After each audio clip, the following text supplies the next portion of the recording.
Hi, it's Gran. Settle in and get comfy. We're going to read another chapter of Stuart Little by E.B. White. We are on chapter 12, called The Schoolroom. While Dr. Carey was making repairs on the car, Stuart went shopping. He decided that since he was about to take a long motor trip, he should have the proper clothes. He went to a doll's shop where they had things which were the right size for him and outfitted him completely with new luggage, suits, shirts, and accessories. He charged everything and was well pleased with his purchases. That night he slept at the doctor's apartment. The next morning, Stuart started early to avoid traffic. He thought it would be a good idea to get out on the road before there were too many cars and trucks. He drove through Central Park to 110th Street, then over to the West Side Highway, then north to the Sawmill River Parkway. The car ran beautifully, and although people were inclined to stare at him, Stuart didn't mind. He was careful not to press the button which had caused so much trouble the day before. He had made up his mind that he would never use that button again. Just as the sun was coming up, Stuart saw a man seated in thought by the side of the road. Stuart steered his car along, stopped, and put his head out. "You're worried about something, aren't you?" asked Stuart. "Yes, I am," said the man, who was tall and mild. "Can I help you in any way?" asked Stuart in a friendly voice. The man shook his head.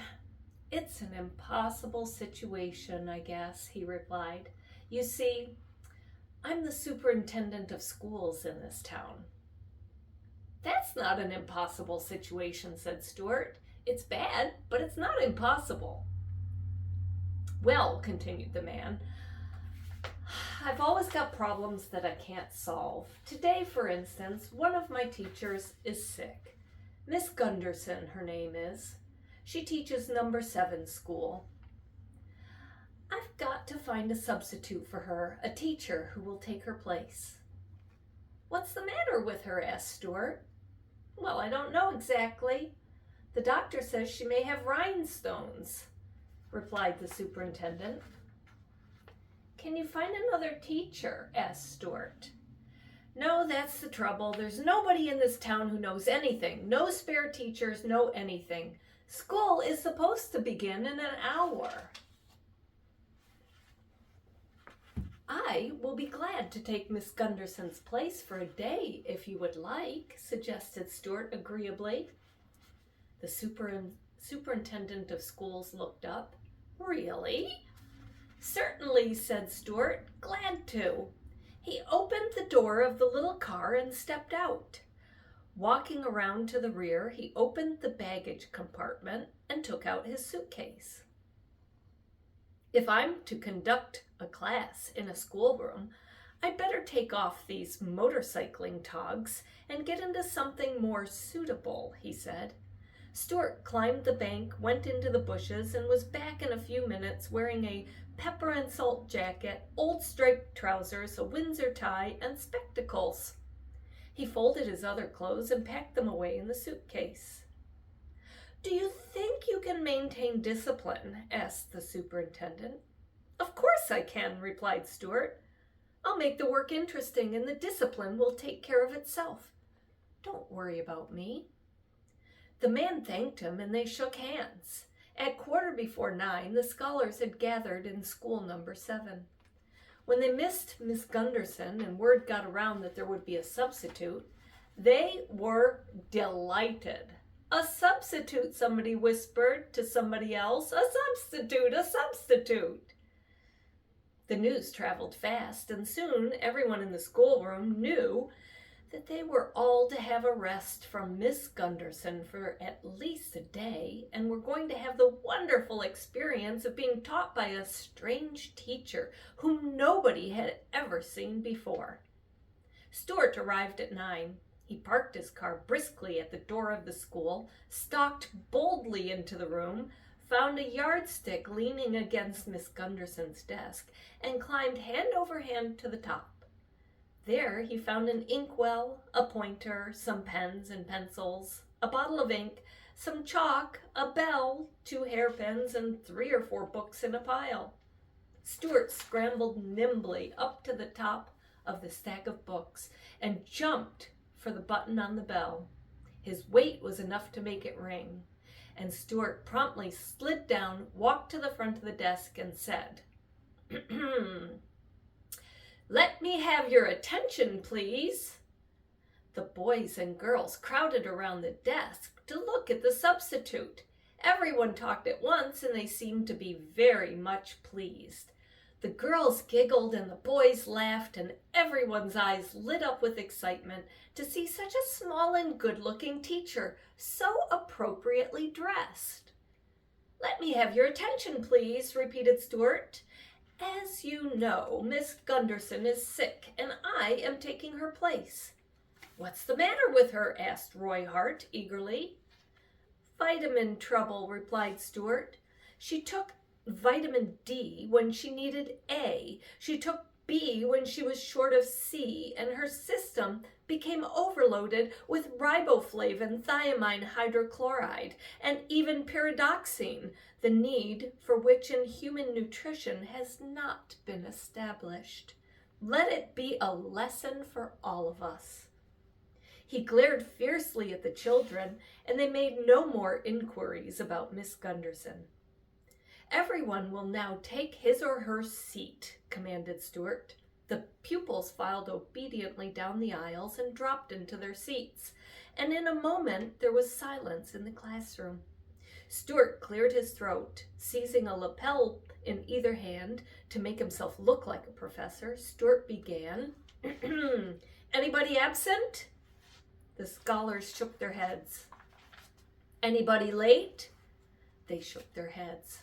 "Very well. What's the first subject you usually take up in the morning?" "Arithmetic," shouted the children. "Bother arithmetic," snapped Stuart. "Let's skip it." There were wild shouts of enthusiasm at this suggestion. Everyone in the class seemed perfectly willing to skip arithmetic for one morning. "What next do you study?" "Spelling," cried the children. "Well," said Stuart, "a misspelled word is an abomination in the sight of everyone. I consider it a very fine thing to spell words correctly, and I strongly urge every one of you to buy a Webster's Collegiate Dictionary and consult it whenever you are in the slightest doubt." "So much for spelling. What's next?"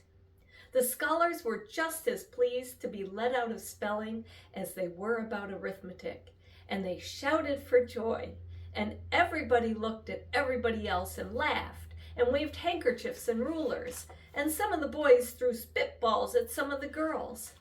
Stuart had to climb onto the pile of books again and dive for the bell to restore order.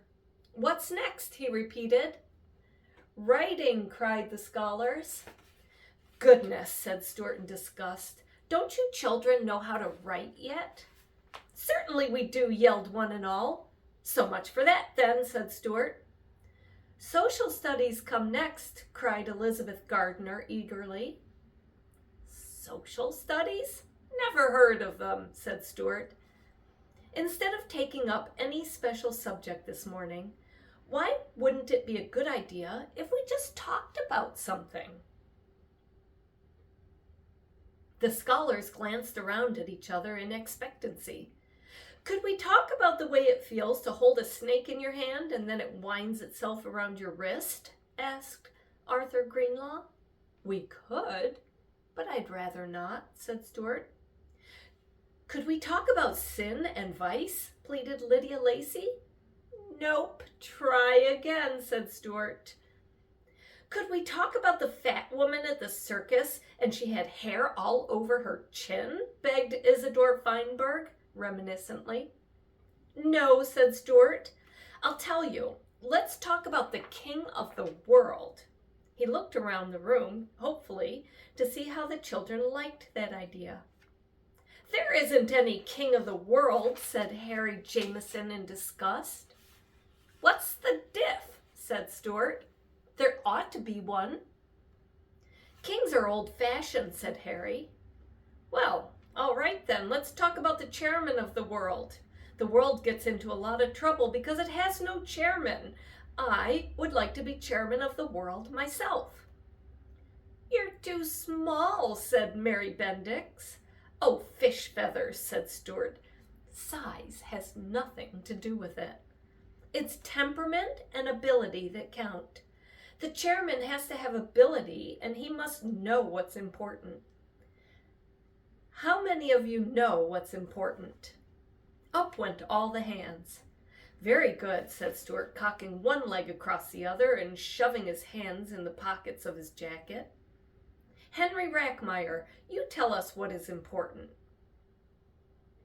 "A shaft of sunlight at the end of a dark afternoon, a note in music, and the way the back of a baby's neck smells if its mother keeps it tidy," answered Henry. "Correct," said Stuart. "Those are the important things. You forgot one thing, though, Mary Bendix. What did Henry Rackmeyer forget?" "He forgot ice cream with chocolate sauce on it," said Mary quickly. "Exactly," said Stuart. "Ice cream is important. Well, now, if I'm going to be chairman of the world this morning, we've got to have some rules. Otherwise, it will be too confusing, with everyone running every which way and helping himself to things and nobody behaving. We've got to have some laws if we're going to play this game. Can anybody suggest any good laws for the world?" Albert Fernstrom raised his hand. "Don't eat mushrooms, they might be toadstools," suggested Albert. "That's not a law," said Stuart. "That's merely a bit of friendly advice." "Very good advice, Albert, but advice and law are not the same. Law is much more solemn than advice. Law is extremely solemn. Anybody else think of a law for the world?" "Nix on swiping anything," suggested John Poldowski solemnly. "Very good," said Stuart. "Good law." "Never poison anything but rats," said Anthony Brindisi. "That's no good," said Stuart. "It's unfair to rats. A law has to be fair to everybody." Anthony looked sulky. "But rats are unfair to us," he said. "Rats are objectionable." "I know they are," said Stuart, "but from a rat's point of view, poison is objectionable. A chairman has to see all sides to a problem." "Have you got a rat's point of view?" asked Anthony. "You look like a little rat." "No," replied Stuart. "I have more the point of view of a mouse, which is very different. I see things whole. It's obvious to me that rats are underprivileged. They've never been able to get out in the open." "Rats don't like the open," says Agnes Beretska. "That's because whenever they come out, somebody socks them. Rats might like the open if they were allowed to use it." "Any other ideas for laws?" Agnes Beretska raised her hand. "There ought to be a law against fighting." "Impractical," said Stuart. "Men like to fight, but you're getting warm, Agnes." "No scrapping?" asked Agnes timidly. Stuart shook his head. "Absolutely no being mean," suggested Mildred Hoffenstein. "Very fine law," said Stuart. "When I am chairman, anybody who is mean to anybody else is going to catch it." "That won't work," remarked Herbert Prendergast. "Some people are just naturally mean. Albert Fernstrom is always being mean to me." "I'm not saying it'll work," said Stuart. "It's a good law and we'll give it a try. We'll give it a try right here and now. Somebody do something mean to somebody. Harry Jameson, you be mean to Catherine Stableford. Wait a minute now. What's that you've got in your hand, Catherine?" "It's a little tiny pillow, stuffed with sweet balsam. Does it say 'For you I pine, for you I balsam' on it?" "Yes," said Catherine. "Do you love it very much?" asked Stuart. "Yes, I do," said Catherine. "Okay, Harry, Grab it. Take it away. Harry ran over to where Catherine sat, grabbed the little pillow from her hand, and ran back to his seat, while Catherine screamed. "Now then," said Stuart in a fierce voice, "hold on, my good people, while your chairman consults the book of rules." He pretended to thumb through a book. "Here we are, page 492, absolutely no being mean. Page 560, nix on swiping anything. Harry Jameson has broken 2 laws, the law against being mean and the law against swiping. Let's get Harry and set him back before he becomes so mean people will hardly recognize him anymore. Come on." Stuart ran for the yardstick and slid down like a fireman coming down a pole in a firehouse. He ran towards Harry, and the other children jumped up from their seats and raced up and down the aisles and crowded around Harry, while Stuart demanded that he give up the little pillow. Harry looked frightened, although he knew it was just a test. He gave Catherine the pillow. "There. Worked pretty well," said Stuart. "No being mean is a perfectly good law." He wiped his face with his handkerchief, for he was quite warm from the exertion of being chairman of the world. It had taken more running and leaping and sliding than he had imagined. Catherine was very much pleased to have her pillow back. "Let me see that pillow a minute," said Stuart, whose curiosity was beginning to get the better of him. Catherine showed it to him. It was about as long as Stuart was high, and Stuart suddenly thought what a fine, sweet-smelling bed it would make for him. He began to want the pillow himself.